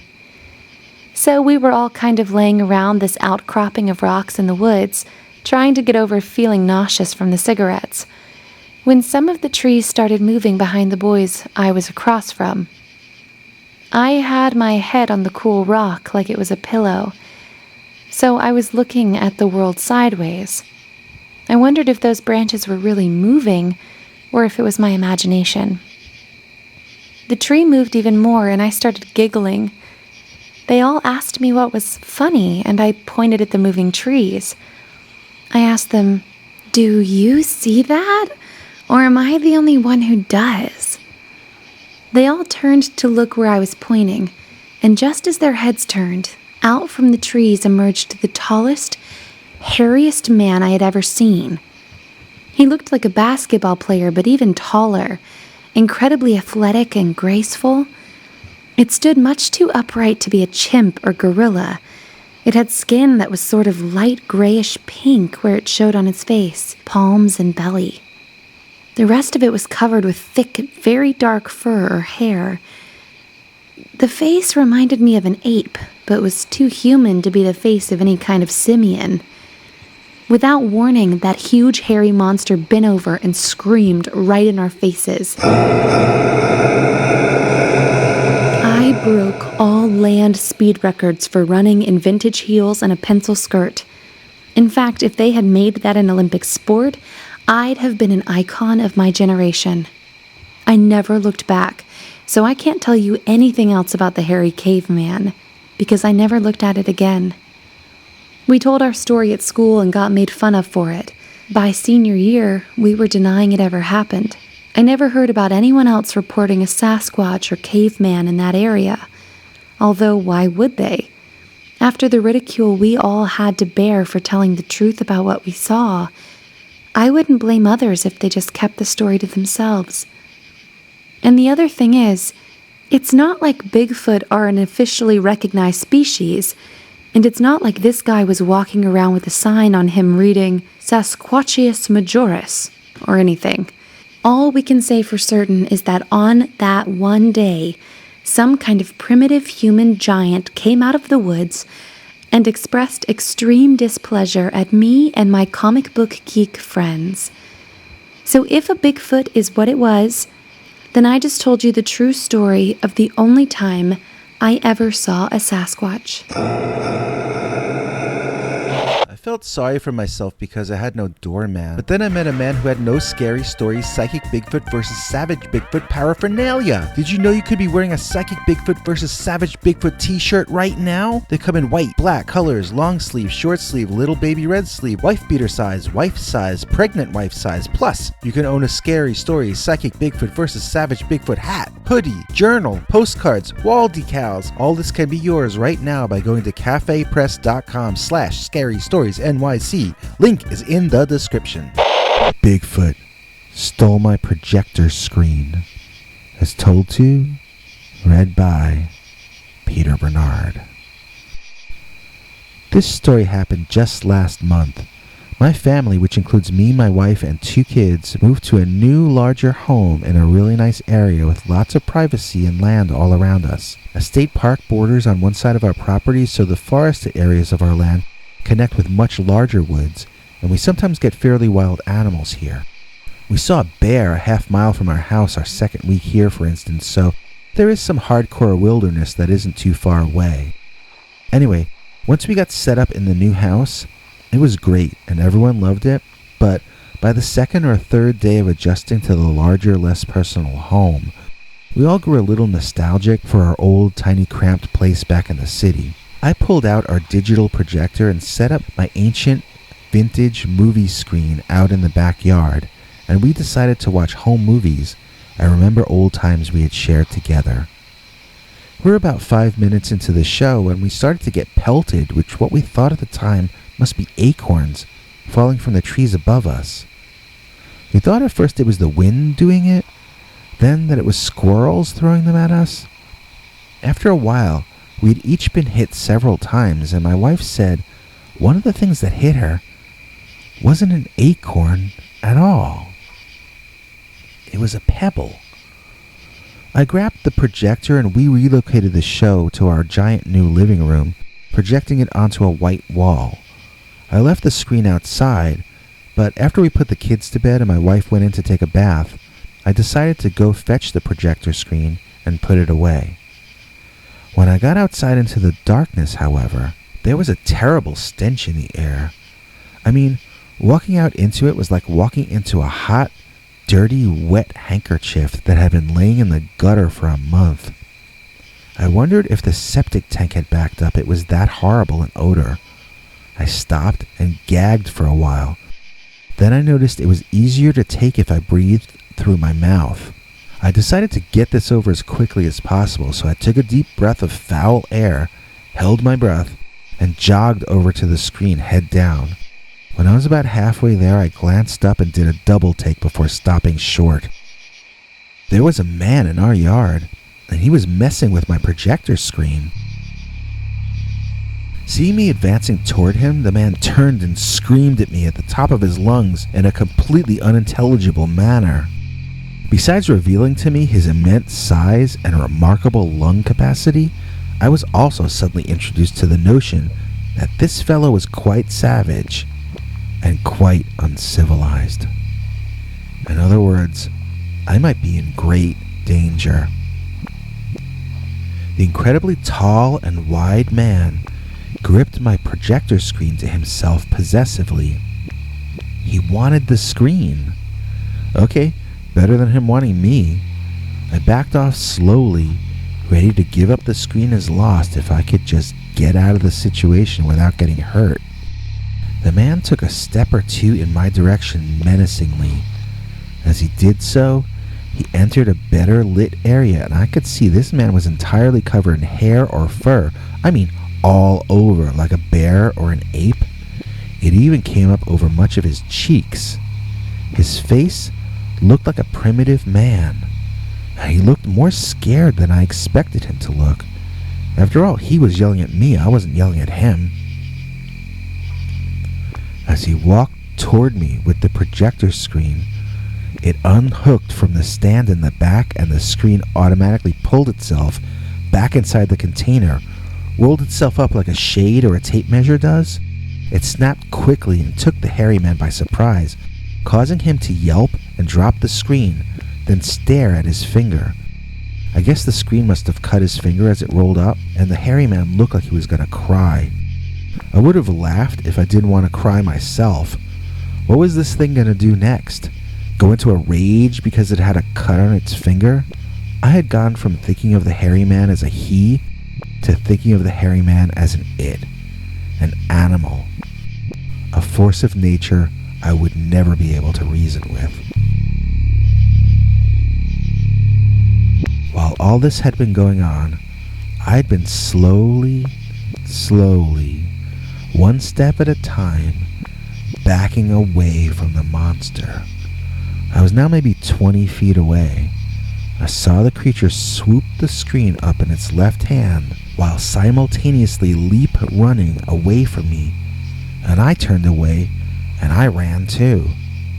I never looked back, and I never saw that creature or my movie projector screen ever again. So, we have put this house up for sale, and we are probably going to move out before October if everything goes well. We no longer walk outside anywhere in this area. We drive to the house, park in the attached garage, and stay inside the house until we drive away again. And in fact, we make no use of the surrounding land at all, either in the day or the night. If the next owners want to try to reclaim it, they are welcome to try. But as far as my family are concerned, this land is the domain of Bigfoot.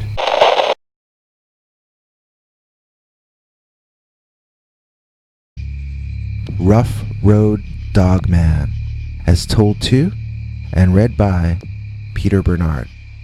Peter, this is the story I thought you might like. Feel free to elaborate for your show, but please stick close to the main facts about what happened. I can't remember exactly where this all took place, but I remember it was down south.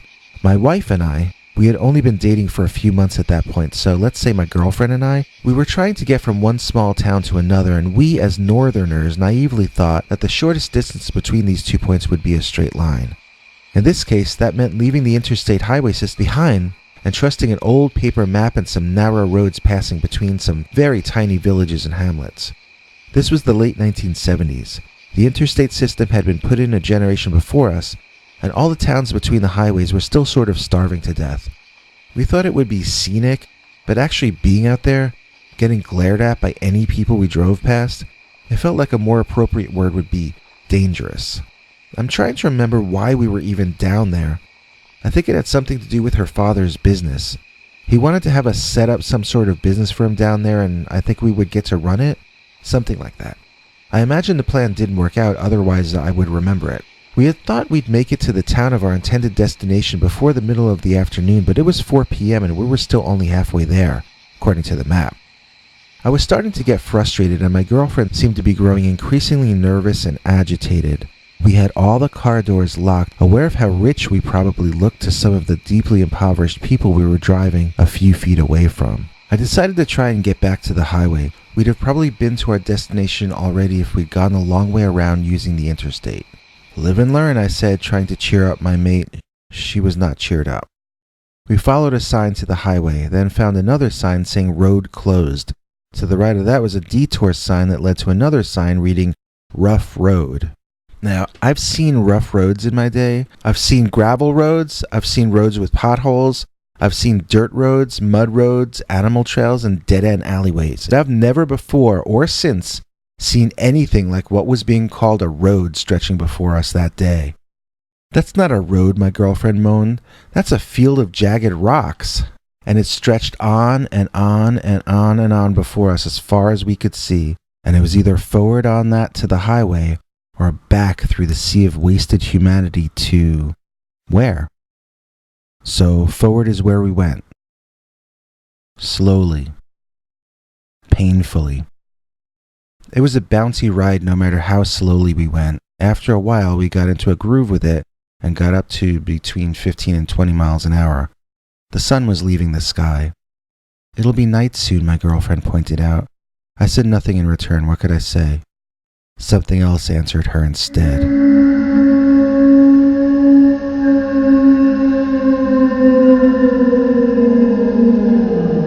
Outside, in the distance, we can hear an odd howling. "That was the strangest howl I ever heard in my life," I said, and she concurred, telling me to drive faster. I said, "I can't drive any faster. This road is..." And she told me again, "Drive faster," which I did. But it didn't matter what I did, because the trap had been laid for us. We saw him in front of us, off to the right side of the road, standing in the mist and the dust. He looked like a mythical thing. He didn't look real. It was like a werewolf had walked out of a fantasy story and was standing there with mist created by a smoke machine swirling around his feet. It looked like he should have had a rock anthem playing behind him.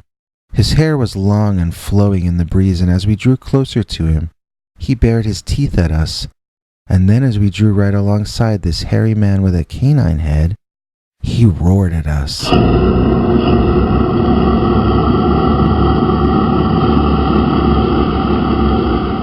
I now had the gas pedal down and was flying all over the road. It was very hard to control the steering wheel, and I prayed that our wheels would hold out. I looked in my rearview mirror and I actually saw a werewolf chasing my car. I actually saw that with my own 2 eyes. My eyes seeing it didn't make my brain believe it, but I am telling you that I saw a werewolf chasing my car. And I also saw that this werewolf was gaining on us. I couldn't go any faster on this kind of rocky ground, and tears were streaming down my cheeks. That thing was going to catch up to us. It was going to rip this car open like a sardine can, and we were going to be done for. I failed to protect my girlfriend, I failed to protect myself, and it was all about to end. I apologized to my girl, but she interrupted me to scream that there was a turnoff road. It was a paved turnoff road. I didn't have any idea where it led, but I would take any chance to get away from the creature pursuing us. Then I noticed the Dogman was gone. We were not being pursued anymore.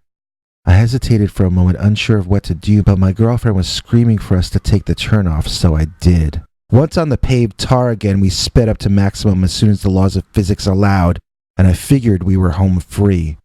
But then I found out why the Dogman hadn't been behind us back there. It had anticipated us taking this turnoff and had taken a shortcut. A shortcut leading to right where we were driving. How do I know all that? Because the Dogman came flying out of the trees on our right and directly into the passenger seat door my wife was sitting next to. She screamed as the Dogman held onto the car by her door handle and ran alongside, inches away from her. I swerved left and right to get the monster off her door, but I think he was actually stuck there at first. Eventually he came loose and slid down the right side of my old car, leaving deep scratch marks all the way to the back, utterly wrecking that side of the car. My girlfriend was a wreck, babbling incoherently and shifting back and forth between laughing and crying. I could tell the creature was still holding on to the back right of the car by the drag on that side. Why won't it let go? I asked nobody, and nobody answered. I started swinging the car left, then right, then left again, insanely. I was screaming and saying words I've never said before or since. I don't think I've ever been so angry or so frightened before in my life. I didn't have a plan B if that thing wasn't going to let go. It just had to let go. I heard a crunching sound, then a tinkling sound, and the drag on the back right of the car lifted. I could feel that the Dogman had let go, and without looking behind me, I sped away from there. Back in those days, these kinds of stories were things you either survived or you didn't. It wasn't necessarily something you'd call a press conference about, at least not if you were looking to lead a respectable life. I wanted to marry my young girlfriend, and her father was not the type to want his daughter marrying a guy who believed in monsters. So, once we were at the next town and making arrangements to get the car repaired, we never really even discussed it much again, even between the two of us. It just wasn't done, and so we didn't do it. But now I'm old, and I don't care what anybody thinks of me any longer. My wife's father's been dead for a decade. You could all call me a crazy old coot, and you know what? I won't even argue with you. I'm proud of my age, not ashamed in the slightest. After all, what was the alternative? But I've had a fairly easy life. The only time I really was in fear of losing it was that time my car got trashed. by Dogman.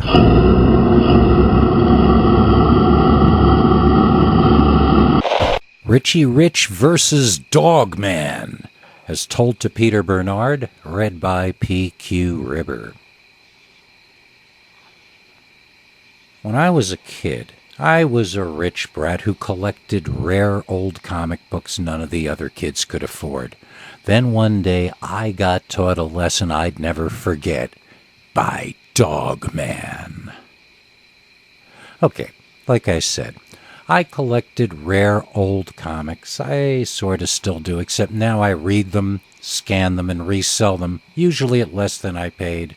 I share the scans of the old public domain comics on websites online, hoping to give back a little. I still feel guilty about how greedy I was when I was a kid. My favorite character was Talkie Tawny the Talking Tiger.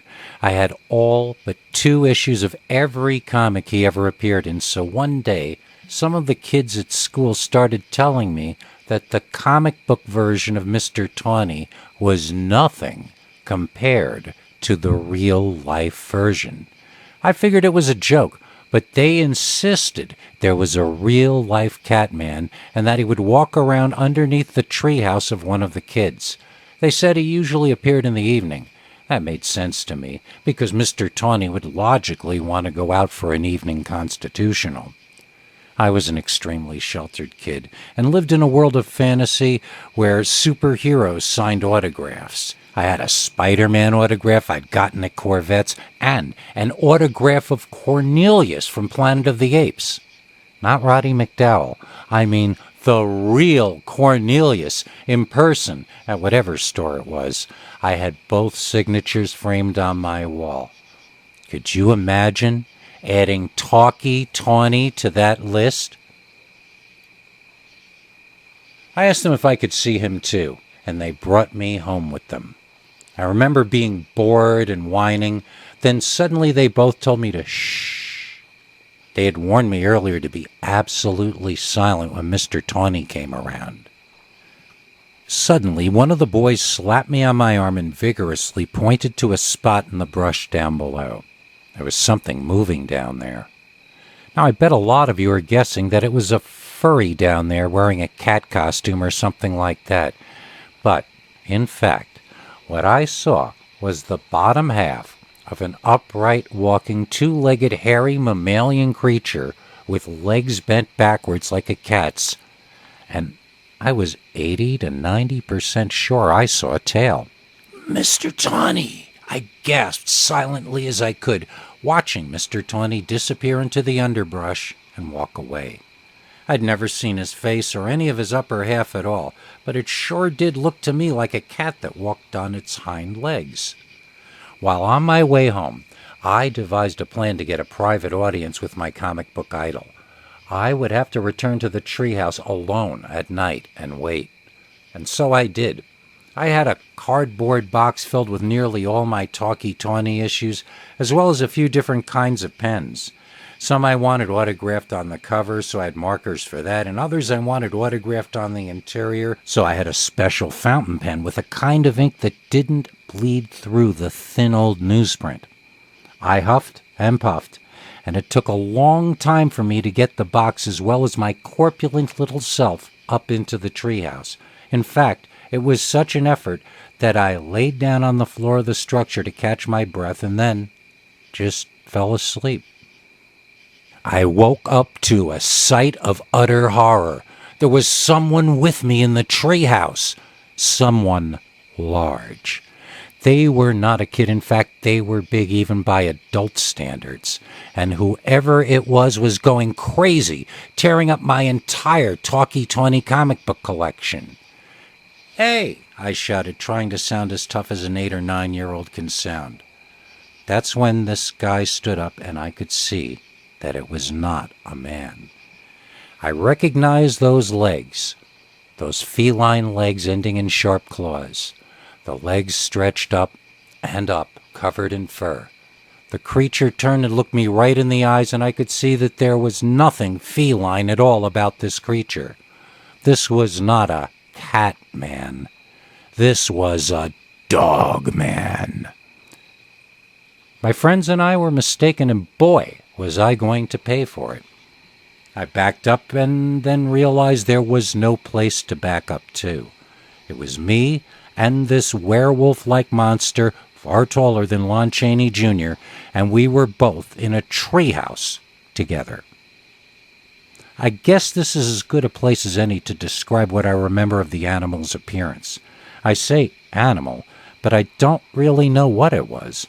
Maybe it was a sick man or a man in a fairly incredible costume, but at the time I was 100% certain that this was, with no doubt, a feral, carnivorous, predatorial animal I was locked in with at close quarters. Nothing about it moved like a man in a costume, and it was so vigorous and alive that it certainly didn't seem to be a sick or diseased person. Its behavior certainly was manic and terrifying.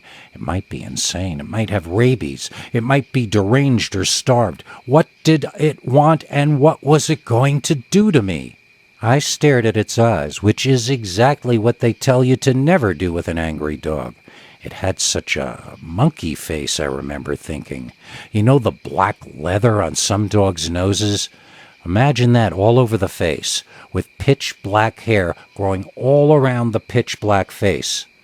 Tall ears, taller than any dog I'd ever seen, stood at attention on top of its head, directed at me, same as the deep black eyes swimming in pools of yellow.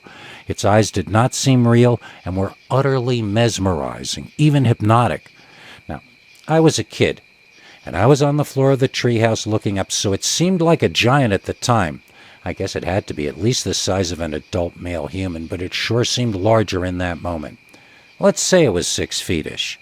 It had its 3 or 4 inch teeth bared and was whining in this nervous near growl. It seemed to be growing more agitated by the second. I noticed it twitch its front paws, and they were so large they were nearly hands. The claws that extended from them looked like they could cut diamonds. Its tail whipped back and forth on occasion in annoyance, like a cat. Looking around, I realized that the only means of escape was the ladder, which was on the other side of the snarling wolfman. What was I going to do? What am I going to do? What am I going to do? I whined as though someone would come and give me an answer. The dogman didn't like the sound of my sniveling, and he just freaking screamed his head off at me.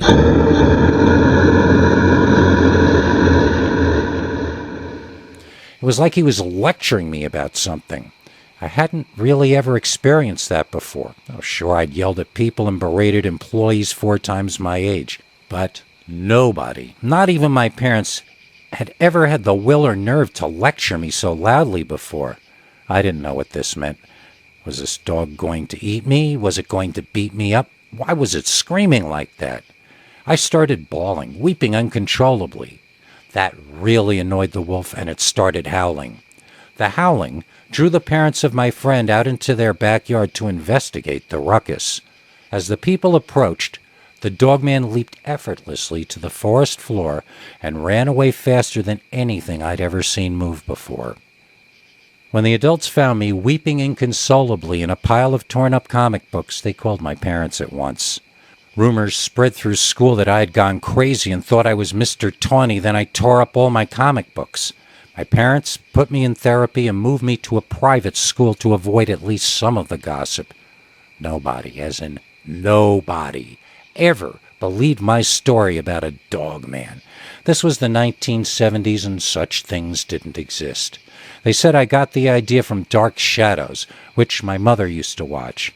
It was the first time in my life that nobody cared what I said and that everybody looked down on me. Plus, I had lost all my favorite comic books.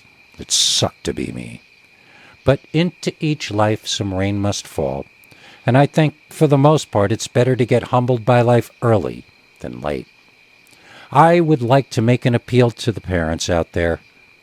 Please, don't spoil your child just because you can. Teach them to be well-rounded and survival-oriented. Make them understand on a deep level how to truly respect the people around them.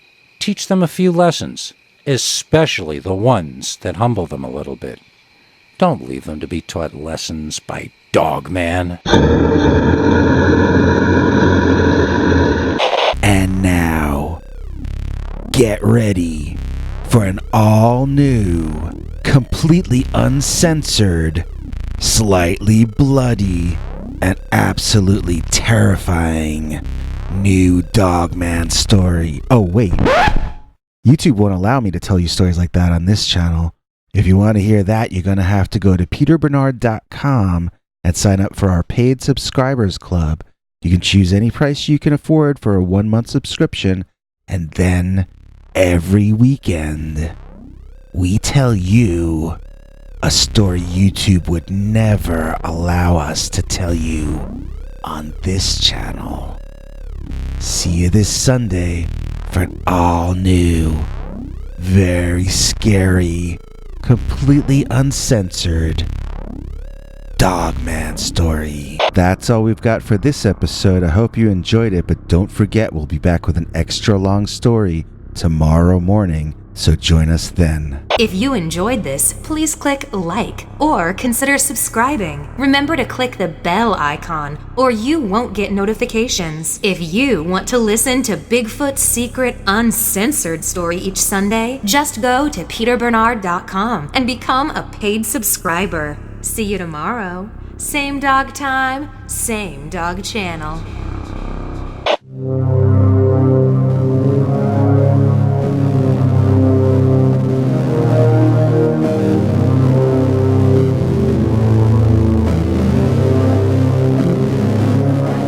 Come back for more scary stories.